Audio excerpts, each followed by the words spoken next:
వలస కార్మికుల పిల్లలను తప్పనిసరిగా పాఠశాలల్లో చేర్పించాలి. పెద్దపల్లి జిల్లా కలెక్టర్ ముజామిల్ ఖాన్.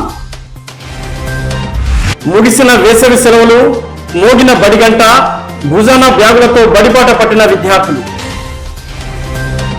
పెద్దపల్లి జెండా చౌరస్తాలో రాజస్థానీ మహిళా మండలి ఆధ్వర్యంలో చల్ల పంపిణీ కార్యక్రమం. పెద్దపల్లి జిల్లా కేంద్రంలో కొనసాగుతున్న మున్సిపల్ అధికారుల తనిఖీలు.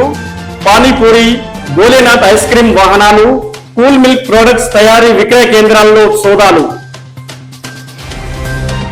రాఘవపూర్ జడ్పీహెచ్ఎస్ పాఠశాలలో వేసవి సెలవుల అనంతరం పునః ప్రారంభ కార్యక్రమంలో పాల్గొన్న జిల్లా కలెక్టర్ ముజామిల్ ఖాన్. పాఠశాల గేట్ ఏర్పాటుకు 50,000 రూపాయల చెక్కును హెచ్ఎంకు అందజేసిన జిల్లా కలెక్టర్.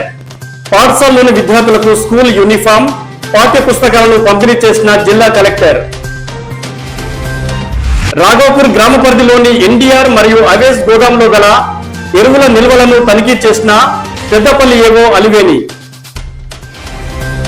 తురకల మధ్యకుంట జడ్పీహెచ్ఎస్ పాఠశాలలో విద్యార్థులకు స్కూల్ యూనిఫామ్, పాఠ్య పుస్తకాలను పంపిణీ చేసిన ప్రత్యేక అధికారి ఎంపీడీఓ శ్రీనివాస్ గౌడ్.